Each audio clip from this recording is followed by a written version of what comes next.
Hey there, everyone. It's Paul again from New Jersey Recovery and Wellness. Thank you for continuing to watch our series for National Recovery Month as we talk about how to support a person in your life who you know and love who has a substance use disorder or is in early recovery. Check out day 15 of our 30-part series.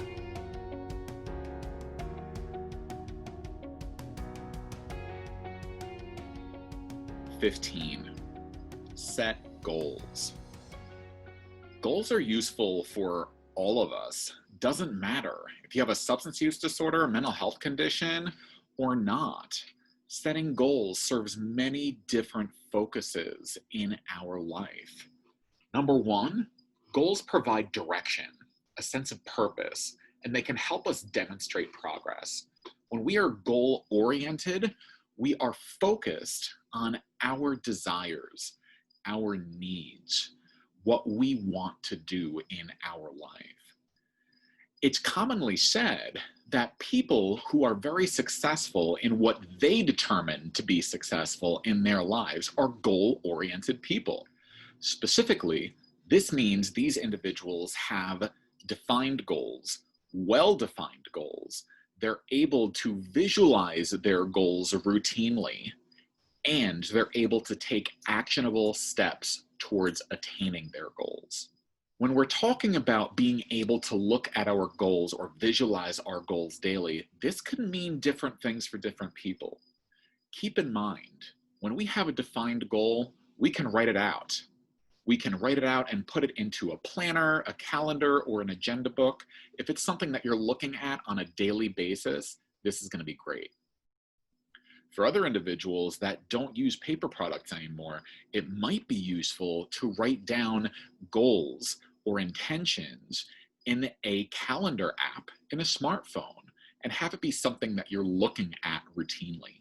People who are more artistic or creative might find it a little bit more invigorating to create a vision board or to make a collage of different images or words that are reflective of the goals that they have in their lives or the general intentions that they want to pay attention to day by day. Doesn't matter what way a person is able to visualize their goals. The idea here is once we have a defined goal, we want to be able to make sure that ourselves or our loved ones have the opportunity to look at these goals repetitively. This is what ensures goal attainment. Defining our goals is definitely helpful in creating a routine and restoring sense of motivation and accomplishment in our lives. This is supremely important for individuals that have substance use disorders or in early recovery. Sometimes a person can be very down on themselves. They may have intense feelings of hopelessness, helplessness, or feeling that things are very mundane. Without having direction or focus in life, there can be a big question as to why even bother making a significant life change. For a person that's in early recovery, without being goal-oriented, without having something to look forward to, there might be a question about, is there even any reason why I am trying so hard to make this life change to work towards sobriety? If for no other reason, helping our loved ones set goals can keep them focused on what they want in their lives and provide direction for how to move forward to attain those things. And even just in general, even for individuals that don't have substance use disorders or mental health conditions, setting and maintaining goals can give you something to look forward to, can give you a reason to wake up in the morning. How do you support a person in your life who has a substance use disorder? Help them set goals. One of the keys here that I want you to really pay attention to is that these goals are your loved one's goals, not your goals for your loved one. It's a very, very important takeaway here. More often than not, especially if we have a deep emotional attachment to the person in our life who has a substance use disorder, we want so many things for them. We want them to be happy. We want them to be successful. We want them to be fulfilled. We want them to have everything that we want them to have and everything that they want to have. And sometimes, if we're not mindful of boundaries, we can be very pushing of our agenda onto that individual. This is not the point here. When we are helping our loved ones set goals and maintain their goals, it's really about what they want for them. Sometimes having a conversation to really explore what they're looking for right now, as well as looking for moving forward in life, can really be the starting place to identify how we can start to make actionable goals. When we start to develop these defined goals, we want to keep a couple of basics in mind. Because sometimes, unfortunately, when we go about defining goals, we're not very all-encompassing.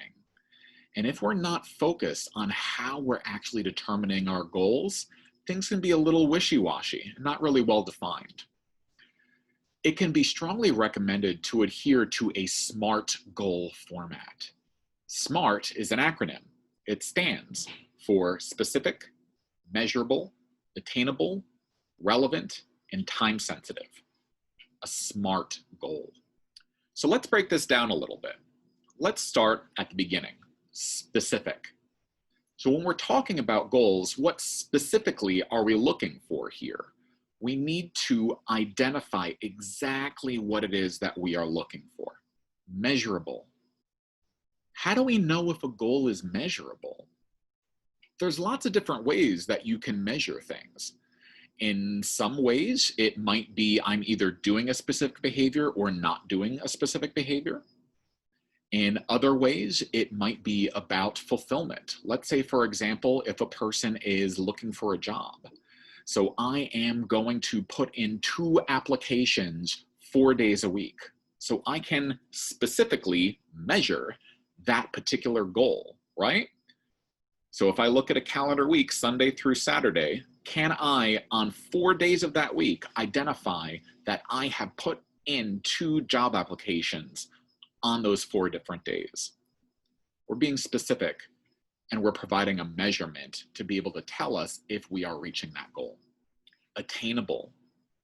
Can we actually do what we are setting out to do? I can very well set a goal that I cannot possibly do. I, as a male, can set a goal for carrying a baby inside of my womb. Specifically, I don't have the parts that are required for that, so there's no way that I can achieve that goal unless there's new advances in medical science.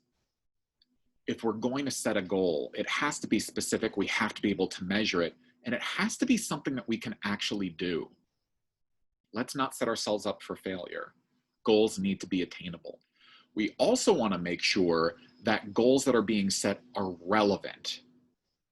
So especially if I am looking to advance forward in my life, or if a loved one who has a substance use disorder is considering making changes in their lives that are going to support their recovery in one way, shape, or form, goals that we're setting, we want to make sure that they are relevant to what the person is actually trying to do. It can be easy for me to distract myself with goals that have nothing to do with the direction that I'm looking to move forward in. We can sometimes be helpful here to help the individuals in our lives who are looking to make changes focus on changes, on goals that are actually relevant to what they're looking to do. And then finally, we want to make sure that these goals are time sensitive. So we are giving ourselves a time period to be able to achieve this goal. Without time sensitive goals, especially if there's some level of internal resistance, some fear, we can prolong these goals for a long period of time. You may also think of your own experience when you were in school. I can reflect myself and take a look at the idea of needing to write a term paper.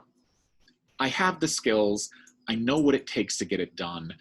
I have had previous successes and have been through the process before. For me, it's really that end date that's the clincher.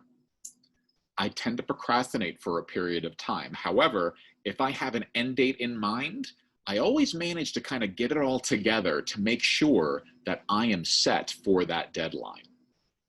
Without that timeline in place, I don't know when it's going to get done. This type of process can be common for many different people. So having goals being time sensitive can be important because it gives a little extra motivation to put the effort in prior to those timelines. These are the bases for SMART goals. However, don't overdo it. We don't want to take on more than we can chew. This can actually be detrimental. When your loved one has set goals and is starting to take action in this process, you want to provide affirmations and validate accomplishments or steps taken that you see. These affirmations help to boost confidence and let your loved one know that you see them, that you are noticing their steps, their positive efforts to move forward in whatever direction they've chosen to go. I can't emphasize this last point enough. Don't overstep your boundaries and take your own action to achieve their goals for them. This actually can be quite damaging and actually reduces confidence. There's a concept called learned helplessness, where an individual feels as though they can't accomplish anything, that they can't achieve, that they can't succeed. Sometimes in our efforts to want to help the individual, when we do things for them, specifically when we do things for them that they are attempting to do for themselves, we unfortunately sometimes inadvertently take this ability away from them. And they learn that other people don't think I can do it. Other people need to do things for me. I really must not be able to. We want to avoid this at all costs because that is not what we are trying to do. We want to help our loved one advance and move forward, not instill a sense of doubt or learned helplessness. Once you see your loved one achieving their goals, celebrate. This is definitely a cause for celebration, further affirmation and validation that your loved one is actually doing it. And then, of course, keep the momentum going. Establish new goals, continue moving forward, again, in whatever direction your loved one sees fit, because the goals are their goals, not your goals for them.